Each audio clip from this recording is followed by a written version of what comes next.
ফরিদপুরের সালতা সোনাপুর ইউনিয়নের চর বাঙ্গাইল গ্রামে প্রতিপক্ষের হামলা ও নির্যাতনের ভয়ে পালিয়ে বেড়াচ্ছে একটি পক্ষের 20টি পরিবারের পুরুষ সদস্যরা। ফলে মানবেতরভাবে দিন কাটছে এসব পরিবারের। তাছাড়া জমির ফসল ঘরে তুলতে না পারায় খেতে শুকিয়ে নষ্ট হচ্ছে ফসলগুলো। নিজ দলে যোগ না দেওয়ায় ঈদের আগের দিন এসব পরিবারের উপর হামলা করে বিএনপি নেতা জাহিদ হাসান লাবলুর সমর্থকেরা। হামলায় বেশ কিছু ঘরবাড়ি ভাঙচুর ও লুটপাট করা হয়, দেয়া হয় মিথ্যা মামলা। হামলার ভয়ে এখন পালিয়ে বেড়াতে বাধ্য হচ্ছে ক্ষতিগ্রস্ত পরিবারের পুরুষ সদস্যরা। হামলার ভয়ে অনেকেই গ্রাম ছাড়তে বাধ্য হয়েছে। মামলা ও নির্যাতনের প্রতিবাদে ক্ষতিগ্রস্ত পরিবারের সদস্যরা মানববন্ধন কর্মসূচি পালন করে।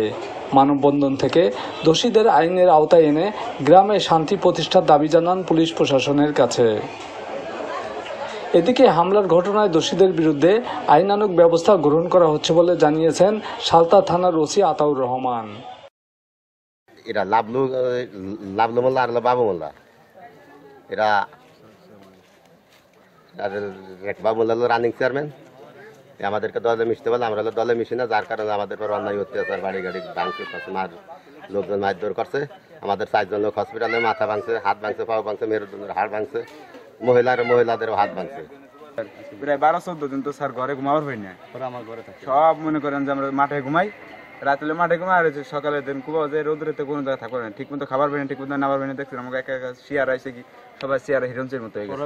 ওরা এমন ওই স্যার অত্যাচার চালাইতেছে যে আমরা ঠিক মতো যে দুমুঠো ভাত খাবো সে সুযোগটা পাই না ওদের জ্বালা। ওরা সবসময় প্রতিনিয়ত অস্ত্র, কাঁচি, লাঠি, রান্দা মান্দা নিয়ে আমাদের এলাকাতে করে আর হুমকি হামকি দেয় যে বাড়িতে উঠলেই তোদের এবার হলো জবাই দেবো, তোদের পুঙ্গ বানাবো, রক কাটবো, হাত কাটবো।